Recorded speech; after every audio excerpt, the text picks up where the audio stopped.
The views, comments, and opinions of the following program do not necessarily reflect those of Morris Media Studios, MorrisMediaLive.com, or its affiliates. Listener discretion is advised.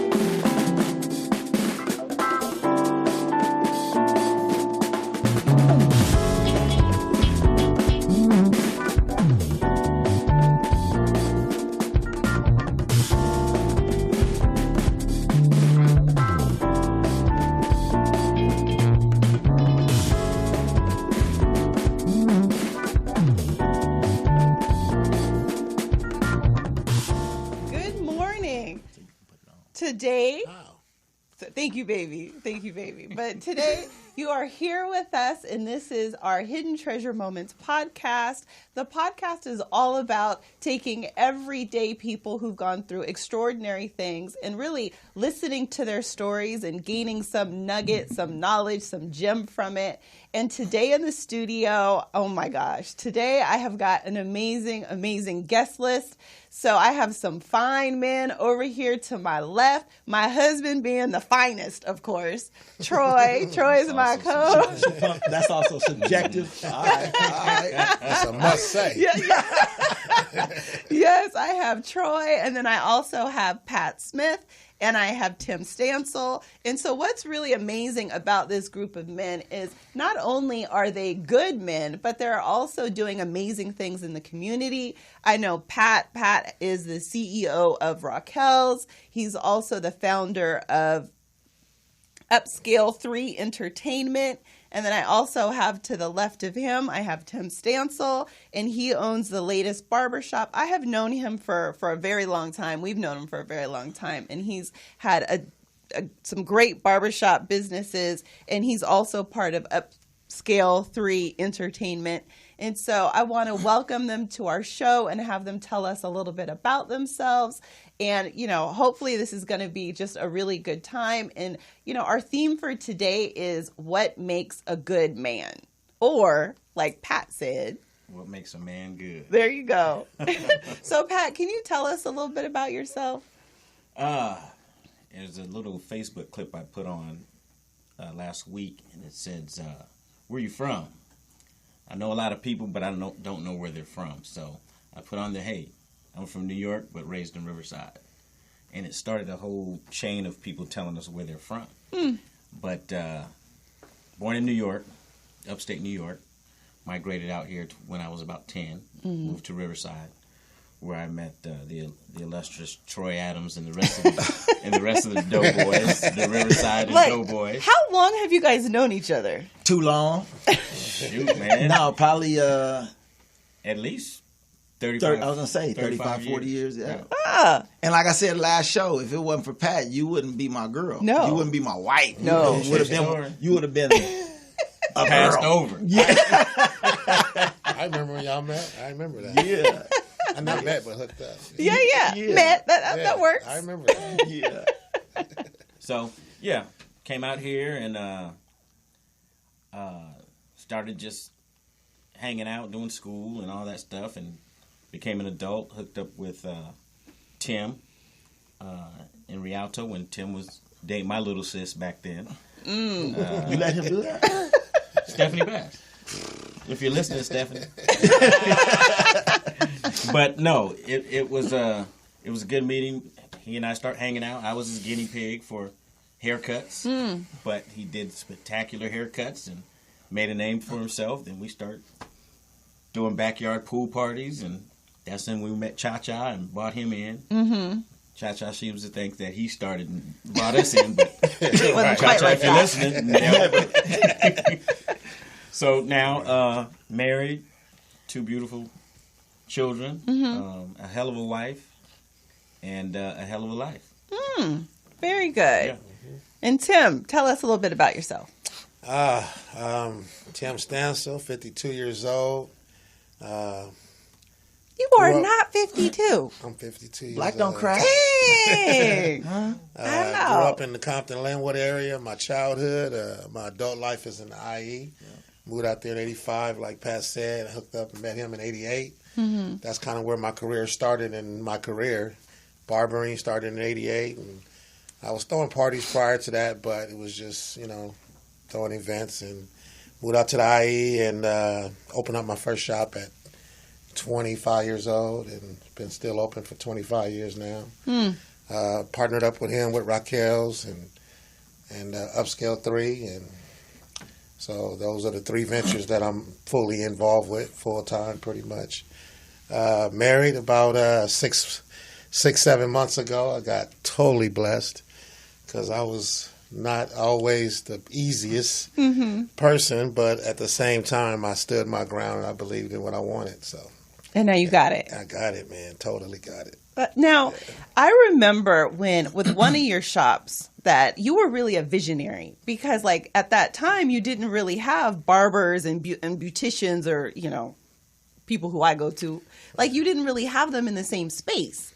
But, like, you were one of the first that I'd ever known to do that, and you did that maybe 10, 15 years ago. 23 years Oh, ago. my God. But yeah, it was a barbershop / salon. That happens, but it wasn't really cut up and set up the way I had it at that time. But yeah, it catapulted into where it is now. It's really on a different level now.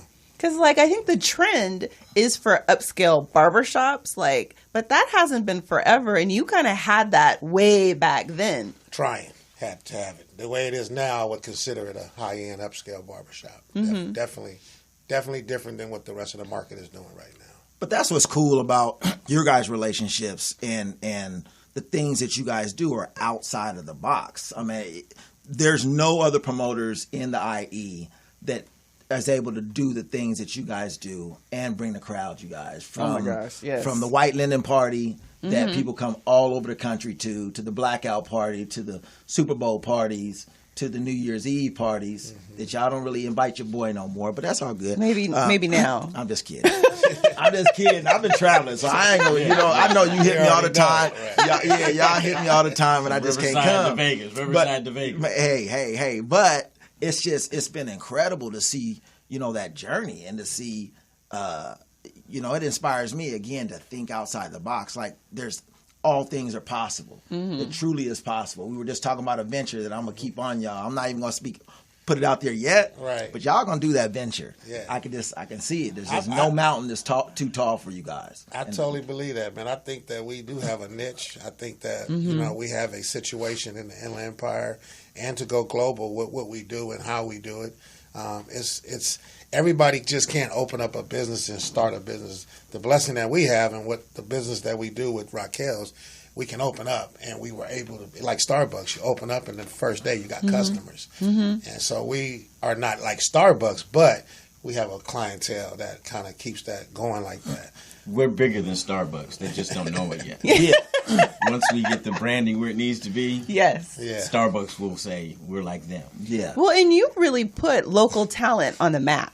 Like, I remember going to some of your clubs like Sevilla's, and, we would have really great jazz artists and R&B singers, and you'd have open mic nights. And, like, I love live music, and I thought the only way I was going to get that is if I drove into L.A., But that couldn't be further from the truth. And, like, we even met, like, Daniel or whatever. I think that was his name. Yeah, Daniel played at our wedding. Yeah, and he played at our wedding because we saw him at one of your spots. Yeah. And so, like, to see everything that you've come through and, like, where you are today, like, I know I'm super proud. I'm super proud of all three of you. Like, to know and to have known you for so long, it's really amazing to be able to keep doing it, to stay in your relationship. And so now that I say, like, relationship and to be able to stay in that place, like, how hard is it to keep your family on target and to kind of keep your wife happy and your family happy when you are in that life and when you are doing nightclubs and there's beautiful women there all the time? I will let Pat answer that. He got 20 years with it. Oh, yeah. He's done a phenomenal job, and I watched him do it. So that's kind of Yes. like my instructor when I got married. I watched a lot of his stuff. And I'm sure the wifey that take a strong woman as Yes. well. Yes. Yes, man. There's no. You got to be thick-skinned in this business. And for those of you who know my wife, Yes. Hi, Felicia. and that's not by Felicia. That's hi. No, you really have to be grounded and have you have to have some strong family views and spiritually connected, and you have to be that backbone that we don't really have anymore as black men. Mm-hmm. You know, Like the wife has to be that backbone. the wife has to be that backbone. A lot back in the day, we were all we brought the bacon, fried it, and everything, and went to work, and the women didn't have to work. Mm-hmm. Now, the women are changing the tide. They bring home the whole pig. Yeah. You see what I'm saying? So now it's like it's putting us in a situation where it's like the respect level and the effectiveness, it gets diminished sometimes because you guys are really doing your thing, especially black women, educated, career-minded, and that's what my wife is. But at the same time, she still has my back and keeps pushing me forward to be the greatest I can be. Now, how did you guys, did you get married really early, really young? No, we got married I was 30. She was, 26. Oh, And, but we got together. We didn't have kids right away. We traveled. You look at our age group, Tim has adult children. Sometimes I feel like I wanted my kids to be like 25 right now, but we wanted to get to know each other and travel and ours is 8. Ours She is was 8. trying to have a couple just a few years back. And we're I'm the same no, age. We done. One and done. right. Yeah. Whoa, Yeah, one and done. She's trying to still have them. No, not anymore. Yeah, okay. Not anymore. that happens. Yes, I'm a yes. 5-year-old. But with that said, Yeah. You have a 5-year-old? Yeah. Oh, Oh, God. I didn't know that. See, Oh, baby. then that's, yeah. I'm happy about that now. Okay, Pat, sorry. Okay, I'm sorry. We jump sorry. off. Yeah, we had told you we jump off. but coming from a 6-month marriage to a 20-year marriage, we'll be 21 in March. Tim has a beautiful wife and keeps him grounded. He has truly been blessed, and he can speak from a position of being a newlywed opposed to someone who's a vet. But he's been doing the same business. Yeah. He's been affected the same way, and we all move in a different way, but it's all collective. Right. Child talks about the same thing too. Yeah. Yeah. And so, for Tim, for you, you are a newlywed, but at a certain point, you were dating in that lifestyle. How is that to have your woman there? And I would go to the club with Troy, and women would be I'd be holding his hand, and they'd be making eye contact, if I could just get you alone, It was only her, right, Pat? Hey. You didn't even comment. Hey. No, All right. but It's really, it's just a completely different dating game. Everything about it. How did you meet your wife? How did that all come about? I mean, I met my wife actually at my bar. Strangest place. Not really the strangest place, but it was. That would be Raquel's, ladies and gentlemen. Yeah. City of Rialto. I met my wife at my business at Raquel's Jazz Lounge. However, for me, I started really wanting to get married about 44, 43. So I was on a hunt for about 7 to 10 years. And like you guys said, I was dating the next woman, and 5 months later you look up, I was dating somebody else. Well, that's what you're supposed to do. Right. You know what I mean? I could have stayed in situations and lived a lie and committed situations that wasn't really for me. And who does that at 40 plus years old? So it was some heartbreaks in that, but it was truth told. So I think when you deal with the truth and the heartbreaks, then all of it eventually time heals all wounds. But for me, it was difficult because for what we do, entertainment, hair, etc., very different. Very different. Every woman can't handle it. They say they can. I can handle that. I can't. No, you can't. You cannot handle what we do. Not all, but majority of women just couldn't handle it. And so the biggest thing for me was too many. I didn't like all the questions. I didn't like if I walk you out. Well, Troy's my boy. Mm-hmm. That's your husband, but you're there alone. So of course I'm gonna walk you to your car. But if he sees it, me and you got something going hell on. To the no. You see what I mean? So now it becomes situations. So I didn't want to live with that kind of stuff, and I just really wanted somebody that was going to stand on their own 2 feet and deal with me accordingly for what I do, not for my history, not for her history, because we all got it. Yeah. But I wanted to be respected for today and moving forward, not for what was done. And so she gives me that. Yeah, and I remember, like, even with Troy, like, when he was doing the track and, you know, he was announcing on Thursday Night Drift and, you know, there would be all these, you know, women who were, like, dressed or undressed, you know, whatever it was. But Troy always liked fast cars and fast girls. Yeah. Real fast And then on he met both. you, and it's like... But I remember, like, I remember him walking towards me, and I remember this pretty little young girl, long hair, like, and I could see her looking at him like, if you would just look at me. And I remember looking at her thinking, if you step forward, I'm going to knock you out. Like there has to be, at some point, I know for me, I am way more confident in who I am now, but I still got to put that crazy carrot on him sometimes just to let women know, like sometimes we get a little aggressive and we get like, well, if he's going to stray, then I'm gonna be the one he does it with. And so sometimes I'm like, you don't know me. I'll take my earrings off. We could go down. Because, like, I feel like at some point, like, you just can't let the disrespect, because then it just gets worse. Well, I don't think that you have to correct that. I think Troy has to correct that. And Baby. that was an issue for me dating women. Let me handle my business. How you bring him? Don't you handle my business for me. If I'm not handling my business, Yes. then you can handle my business. Yeah. But if I'm handling my business, then you got to allow that to be, because that could be $100,000 deal.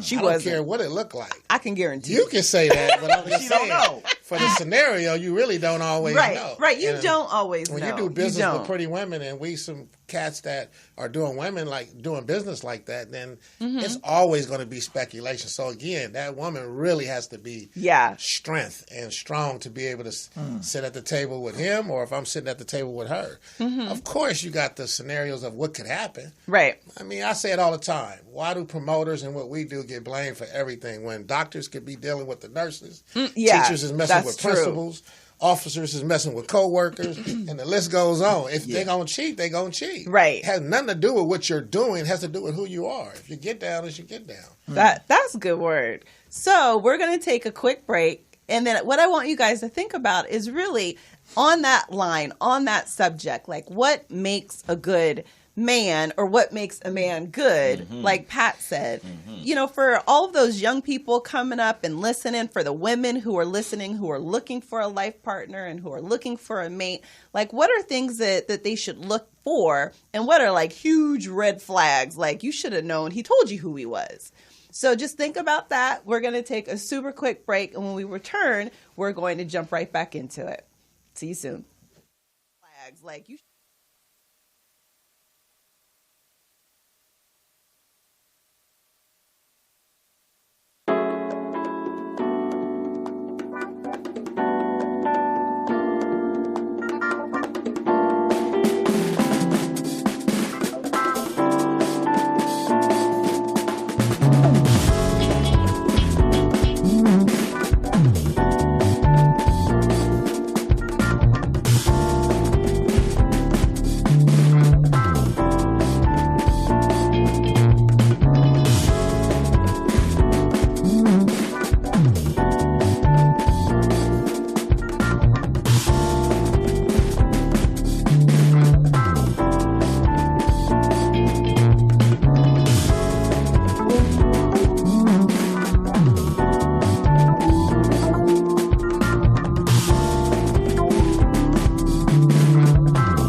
My name is Kara Adams. Welcome back to our Hidden Treasure Moments podcast.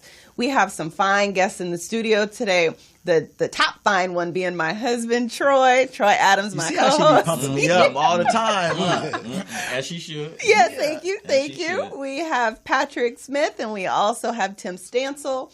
And when we left off talking about what makes a good man or what makes a man good. So, I'm going to say, Troy, if you want to kind of start with that and lead the discussion.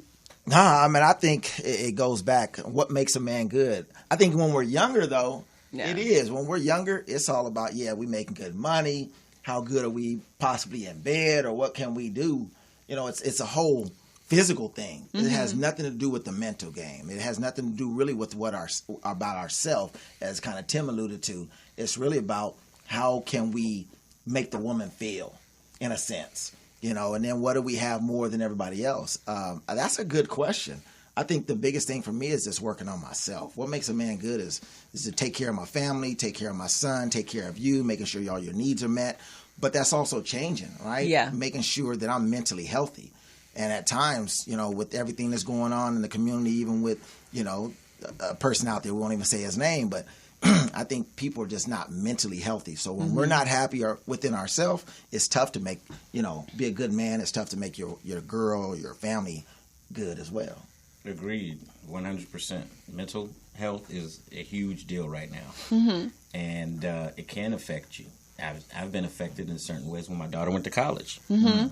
Her being gone is totally a brain teaser for me. And just worrying about, she's in Texas, Prairie View A&M, bingo, full ride track scholarship. Hi, Kennedy Smith. But it really, really, really sets the tone to say, hey, how am I going to deal with this? And then I got another one about to leave in another year, which will give me and my wife time to really see where we are, if we're spiritually, mentally, physically connected. And that's real important. They do say that divorce happens in the first 7 or after 17. Oh, wow. And that is a true statistic based on you got kids in between. So how do you adapt after the kids are gone? So for me, just trying to have a more spiritual walk and talk with God at 50, a lot of things come into perspective. Yeah. And you literally change on that day. After you get that AARP. Homie. Oh, my goodness. That was the worst day of my life. Well, for me. Yeah. I mean, it was a really tough day. And I woke up crying.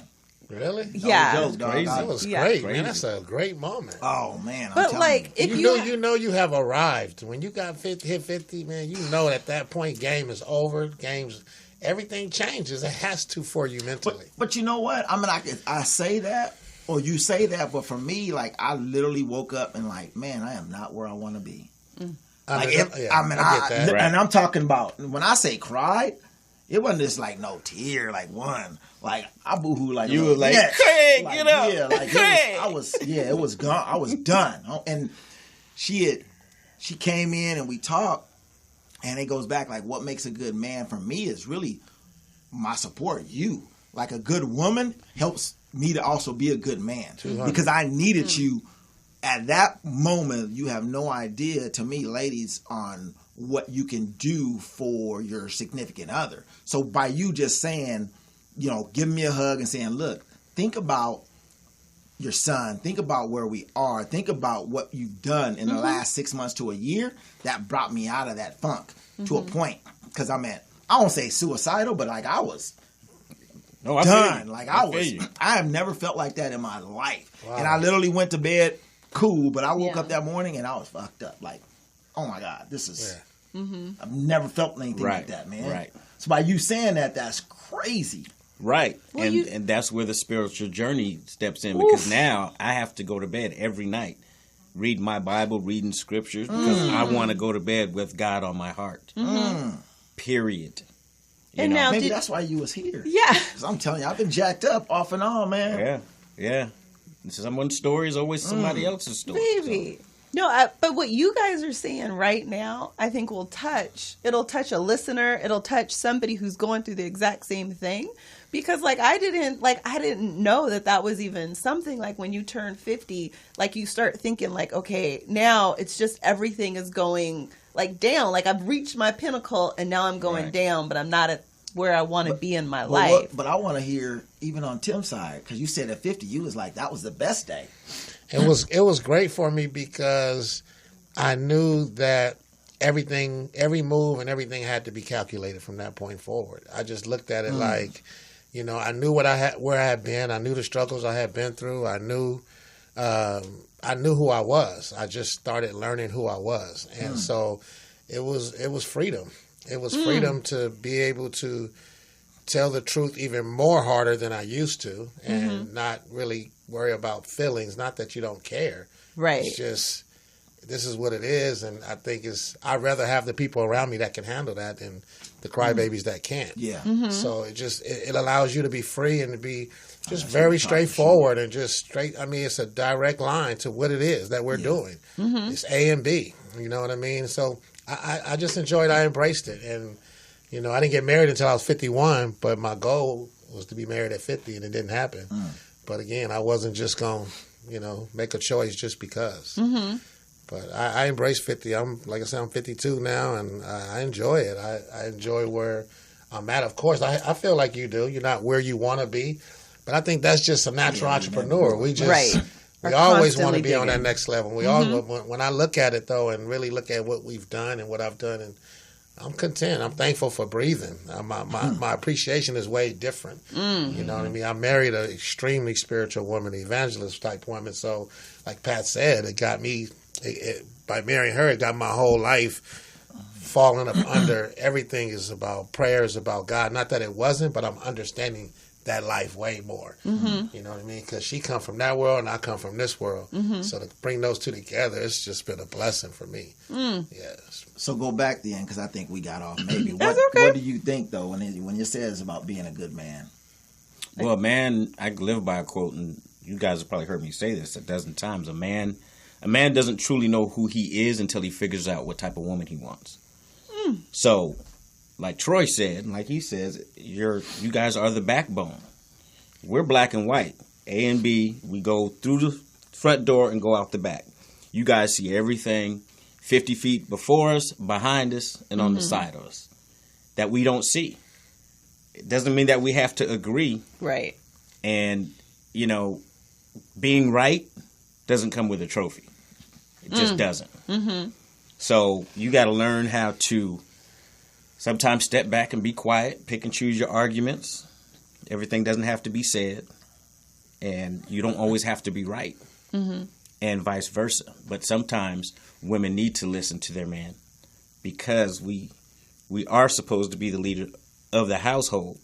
But again, we have to get out of that stinking thinking that you guys don't have the wherewithal to lead us in the right path. And if they don't listen, you guys really do. If they don't listen, break up with them. Cut them.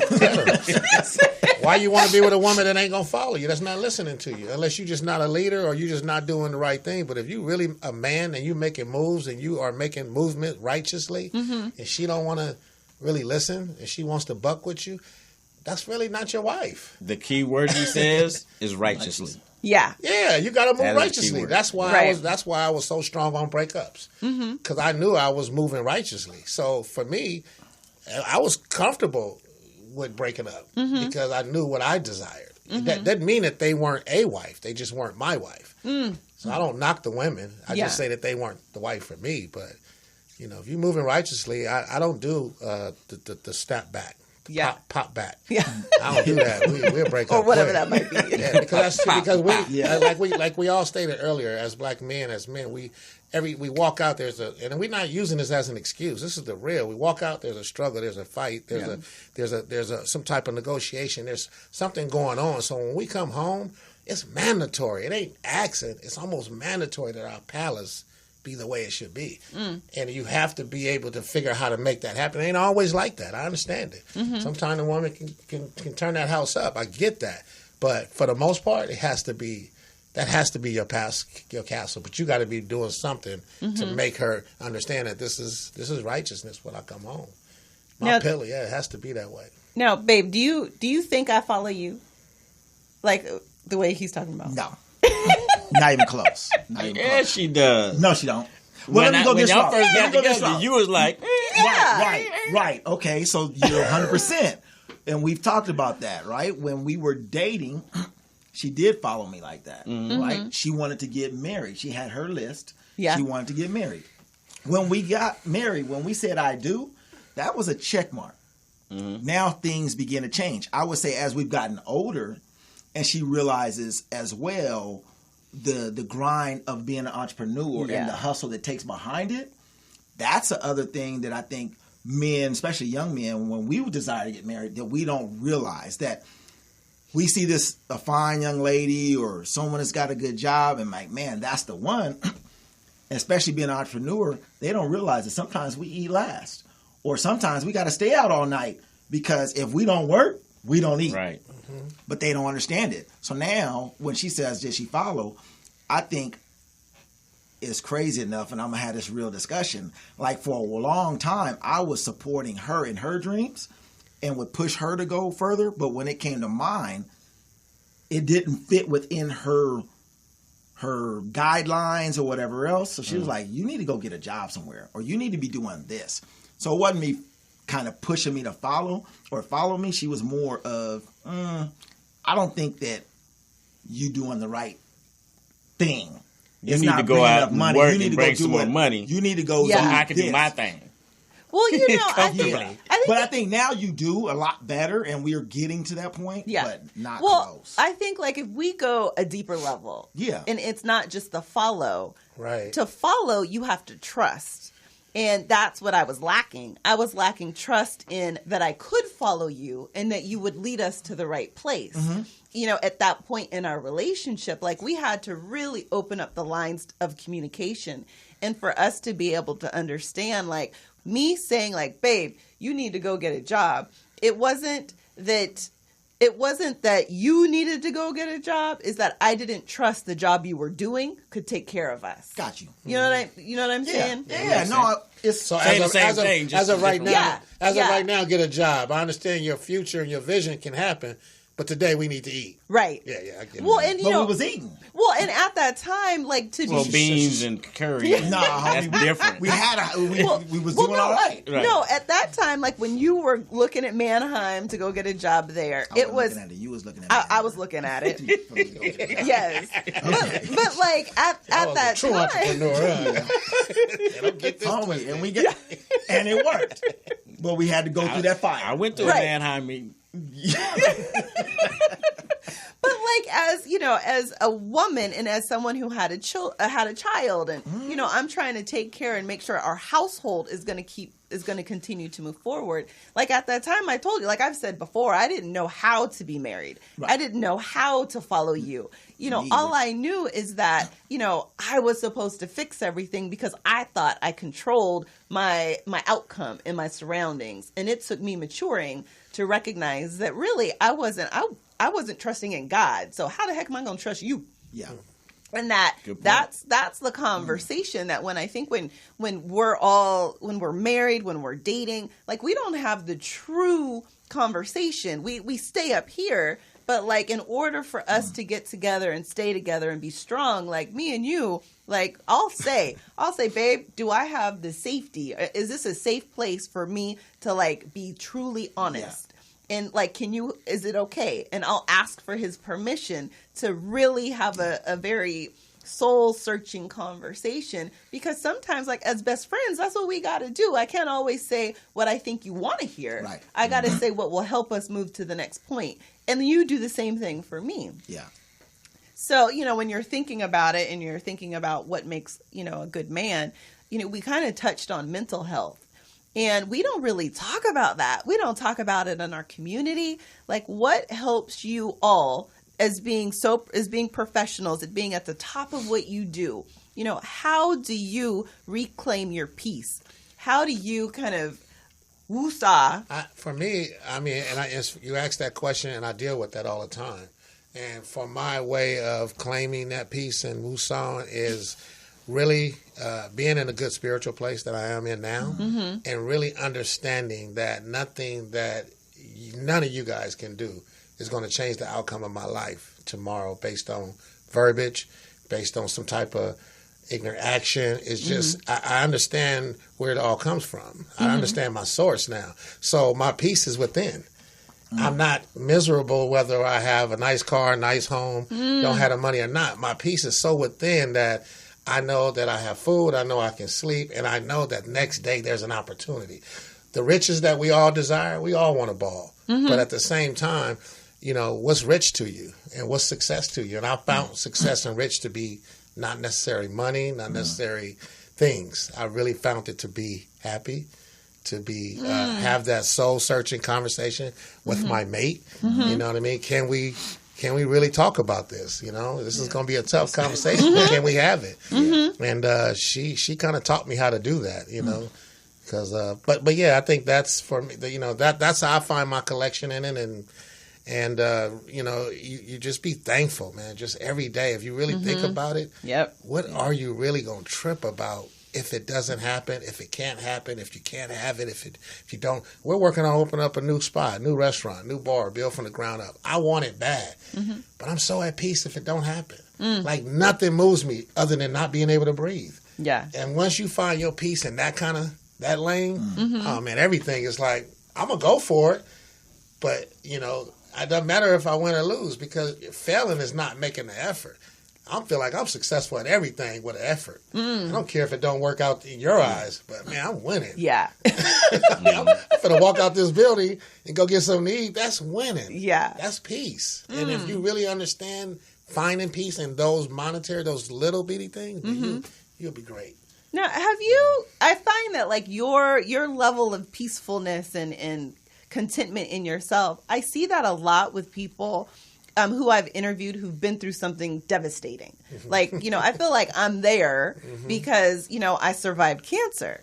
But like, did you get there from just, you know, reading the word and recognizing that you wanted to get to this next level? Or did like something happen for this awakening and this enlightenment? Devastations, things happening in my life, relationships, friendships, and just all out understanding. We talk about the third eye now, you know, understanding that third eye. And I realized that. Third ear. Yeah, or the third ear. And I realized the third ear now. I've been hearing that a long time ago, but we've been talking about it recently. So I think that, yeah, a couple of things that has happened almost 2009, I would just say was my worst year of my life. You know, some things happened. And coming out of that and then looking at it today, I'm like, man, God is funny.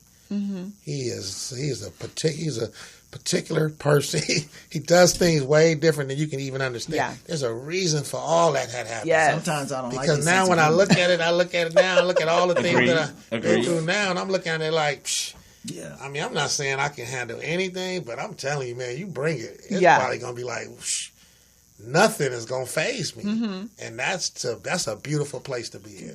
Yeah. Because y'all even had a little falling out at one time. That's when I said that 2009, huh? Yeah. That was my you know, this was my boy. So when we had our separation in 06, that was probably the biggest devastation of my life. I got to tell you this story real quick with that, real quick. Yeah. When you talk about relationships and being in love and all that, the way I was with him, I love this dude. So this was my dog, and I'm like, when we broke up and went through that situation, I'm like, I never felt that pain. Ever in my life have I felt the pain until we had stopped talking. So that 5-year separation that me and my dude had, I was like, dang, I'm feeling this pain constantly. How come I never felt that with a breakup with a woman? Wow. You know what I mean? Ain't no gay glitch over here, but it's just, I never felt that Please pain. believe us. Yeah. So what made me understand it at that time was that unconditional love. Yeah. There was no conditions with him. I don't care if we was balling, not balling, fat, short, ugly, tall. It didn't matter. We was riders. Yeah. And so when that there was unconditional. But with your mate, if you keep running your mouth, if you don't come home in time, if you do this, there's conditions. With the relationship with no conditions. Right so when I came out of that, I said, wow, that gave me a true understanding of how you're supposed to love somebody. And it really made me understand that with my relationship. I need to feel that type of pain if I was in it with my mates. You know what I mean? So that was a devastation for me at one point in time. But there was a couple of others that kind of sunk home, you know? Yeah. And Pat, like, for you, what does that look like? It was a struggle. It was a struggle. And, you know, with men, like I said, it's black and white. You don't want to, you know, our wives aren't in the business, but they are the third eye and ear. So when Tim and I have business meetings, he doesn't have to be there. I don't have to be there. We are speaking the same language because we've been around each other so much in business, in this promotional game. He's going to say the exact same thing that I'm going to say. My wife is not going to say that, but she may give me a viewpoint that I can use that will help me. But a lot of times we don't see that because we're so brawn and everything is right from our perspective. And we're in this business. You're not out there with us. At the same time, our wives don't understand sometimes that we don't want to be out there at 2 and 3 in the morning. You think we want to? No, we want to be home in bed. I tell my wife, this is the best part of my day is laying down next to you. Oh, it's the best part of my day. And we don't, like, even Troy would say that sometimes. Like, you think this is all fun, but, you know, I want to be with my family. Right. But people don't see it. No. This is the wedding smile every night in the club, in the lounge. These are wedding smiles.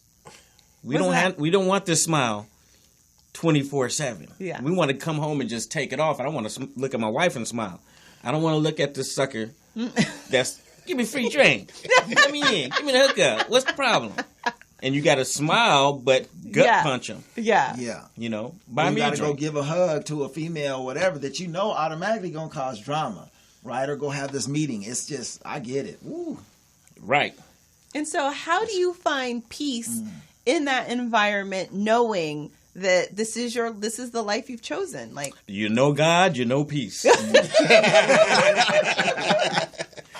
That is it. Oh, wait. You know, I think with you know, I get asked that question for a lot. I was single for so long, but I think waiting and really knowing what you're getting yourself into it'll help. A lot of like you guys got married young. No, nothing wrong with it, but I was 33. That's young. And he was 30. Well, everything younger than you just got 38. married 6 months ago. Right. You know? If I'd we don't mature until we 45 plus. If I'd have waited till you, I would just have a 1-year-old. Hey, well, you know. Lord knows I'd be in trouble. Yes. I had to wait. You know, I wouldn't have been right a long time ago. Not that I wouldn't have been right because I couldn't make a choice. I wasn't patient. Now I'm patient.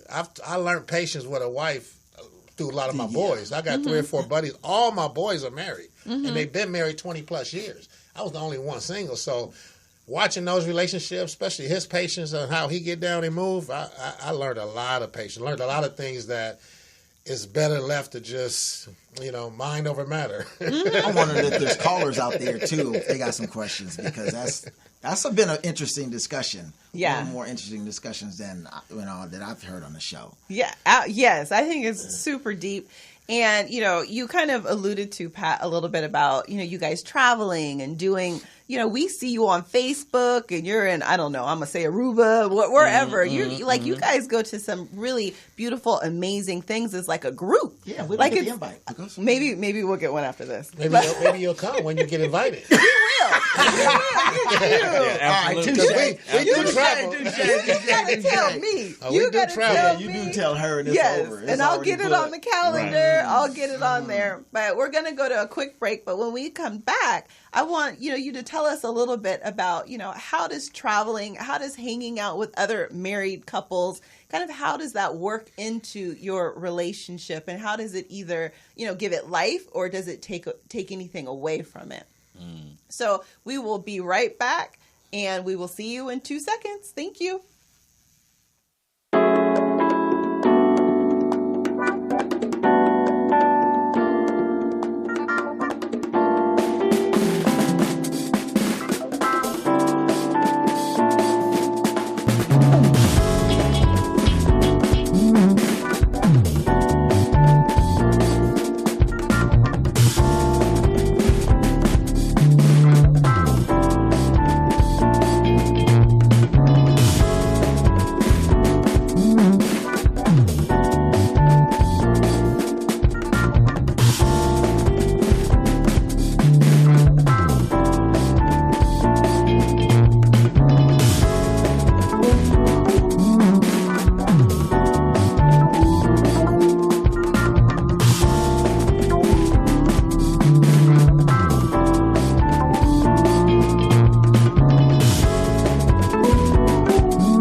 to our Hidden Treasure Moments podcast. My name is Kara Adams. My co-host is my fine husband here, Troy Adams. Yeah, we get pumped up. That's why I come in. These months, huh? And my guests are Pat Smith and Tim Stansel. And we're really talking about kind of what makes a good man, what makes a man good. When we left off, we were talking about kind of, who you're surrounding yourself with in your relationship. Are you traveling with couples that are like you, that are married, that are kind of going down that same path? And when we left off, I was kind of asking you, Tim, we see you guys on social media going to amazing places, but how much... That's Tim, I'm Pat. Sorry, Pat. She can remember everything else. She can't remember. Right. Oh my gosh. But, how much does that help your relationship and kind of revive it? It's huge, man. Huge. You have to travel. You have to take your daycays. Mm-hmm. We have a ritual that we need to get back on track with. But we would go to the Langham, or we'd go to the Marriott, or go to the Ritz, just for a day. Tim just did that. Tim and Danita just did that last week, and it's needed. It's not like me, Tim, and Cha-Cha have to be there. Mm-hmm. There's three of us, so somebody can do their thing, and you get away so you can decompress, unwind, and connect with your spouse. Yeah, it's needed. So when we do it, we want to get up and go more than we are going now. But, life gets in the way. Right. But you still got to make plans for that.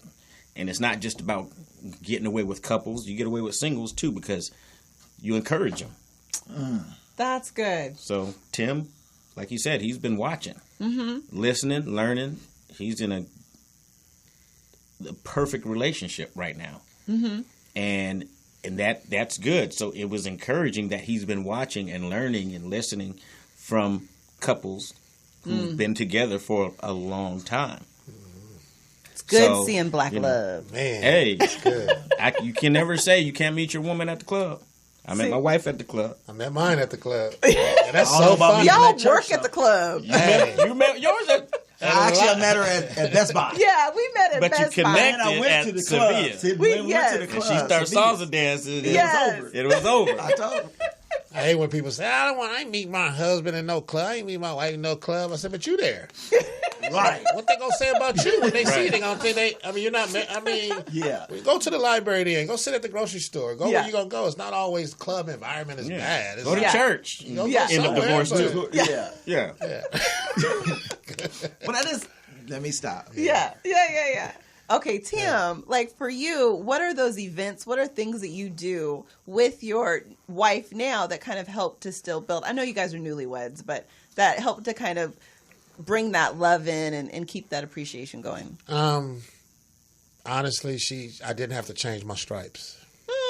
So that was huge for me. I was able to, still move and shake like I do. And it's not that I don't want to check in or do that. It's just, because you do it, but I don't have to. It's more of a situation of she allows me to work throughout the day. And I've been in so many scenarios that I weren't able to do that. But she's my partner. So I'm mad when she doesn't come. You know what I mean? I prefer to hang out with her. She's not a bugaboo. She don't get on my nerves. She ain't talking mess. She ain't slapping me down. It's a situation like, man, when she's around, I'm being blessed. You know what I mean? Because of her energy, her vibe, her whole spirit is right. So, and it's like that towards everything, everybody, and every situation. So, a lot of that just bleeds off into me of how I see her move and shake, and how she's respected amongst her people. I think I don't even think that's just our community or just black men. At the end of the day, when I see successful, couples, whether it's white, Hispanic, black, Asian, it don't make a difference. When they have that support system behind them with their wife, that's everything. It's like, it can move mountains, man. It can move mountains. And I don't think women truly understand that. They don't understand. Like, I don't think they know that we will run through that brick wall for them if we just know that they got our back. They don't know it because of the insecurities that they deal with that they don't want to admit to.